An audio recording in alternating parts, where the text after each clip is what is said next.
Well, we went live a week ago today with the first wave of ERP, and we're putting in CGI's Advantage ERP product. We're doing it over a period of about 2 years, and we went live with the large agencies with purchasing and financials last week, and so far it's going very well. We finished the week with no outstanding critical items, and I'm real proud of that, and probably why I'm here with you today instead of back in Alabama. We'll have another go live for financials and purchasing for the smaller agencies next year, October 1, beginning of the government fiscal year. And then the spring of 17, we'll install the human capital realm. And that system will automate the business of government in Alabama for the first time ever. Well, the state of Alabama has had an open checkbook probably as long as any state in the South. And we're real proud of the fact that we offered that to our citizens a long time ago. But one of the things that we've been working on is making sure that the data that system accesses is the best data possible, and it's the most complete data available. And so that's a pretty big lift, and so we're working on that.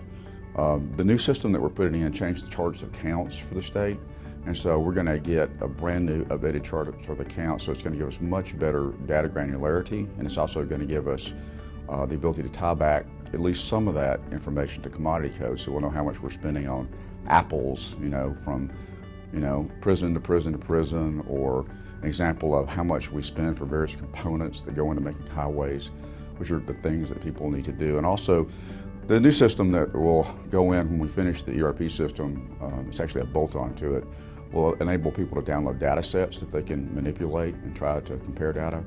One of the big things too we have to do is we have to get people to think about data differently, and that's already started, but you have to build a governance model around that, and so we're excited about helping the agencies or groups of agencies come up with governance models that lets them share data that they need to be sharing. Well, we try to get people to think about, data from the standpoint of the citizenry. And, some of the information that we generate is not public-facing data, but the vast majority of it is. And so the people need to be able to have access to that information, and we try to get people to build that into the systems when they build new systems. We also, have been, and you and I've talked about this before, try to get people to think about solving problems with technology differently than they have in the past. Our sort of crutch in the past was to always build the system ourselves. And if we get people to think in terms of solving the problem the best way possible, sometimes the decision will be to buy a packaged solution. And usually that comes with a lot of those features built into it. Well, first of all, I'm pleased to let you know that about 3 weeks ago, I announced that we're embarking on a new security program. And the cornerstone of that program will be the adoption of the NIST framework for cybersecurity, as well as other NIST frameworks in the future. First of all, let me just say this. I don't believe that the cybersecurity should ever be subordinated to anything else, okay? With that said, true to the NIST framework, cybersecurity needs to be done from a risk-based perspective. And if you do it from a risk-based perspective, that really helps your technology agenda from conflicting with the cybersecurity agenda. And there's a lot of stuff that we do where the information is really not confidential, and it's going to be public, pretty soon anyway. But there's some things that we do, particularly in the health and human services, and the driver's license space, and the Department of Revenue, that is, holy grail personal identity data. We have an obligation to make sure that is protected. It's essential that we think about cybersecurity from the ground floor up. Cybersecurity is not a separate area of IT. It needs to be part of the DNA of everything that we do. Well, that's a great question, given the fact that we just went through 2 special sessions to get a budget. Okay, and that budget yielded revenue that's, medium-sized, single-digit less revenue than we had last year. And so, and this is in a state that has saved, has a projected savings of about $1.5 billion in the first Bentley administration.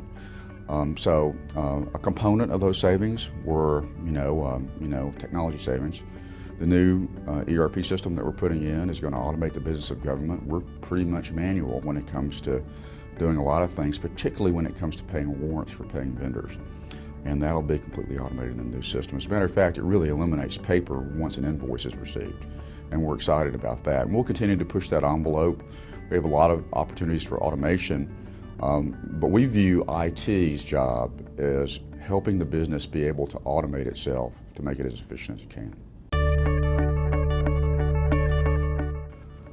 Well, the big change is that we're getting people to start thinking about technology from an enterprise perspective. Before our office existed, there was not much of that at all, and there was really not an opportunity for there to be much because there was no central authority to look at technology across state boundaries. So we're halfway through putting in a new time and attendance system. We've embarked on our journey with the ERP software, and those are major enterprise initiatives. We've also are building an enhanced eligibility enrollment system for Medicaid, and so that really gives us a lot of opportunity to think about enterprise level, or even thinking about it at a sub-enterprise level, where we're thinking about it from a standpoint of health and human services.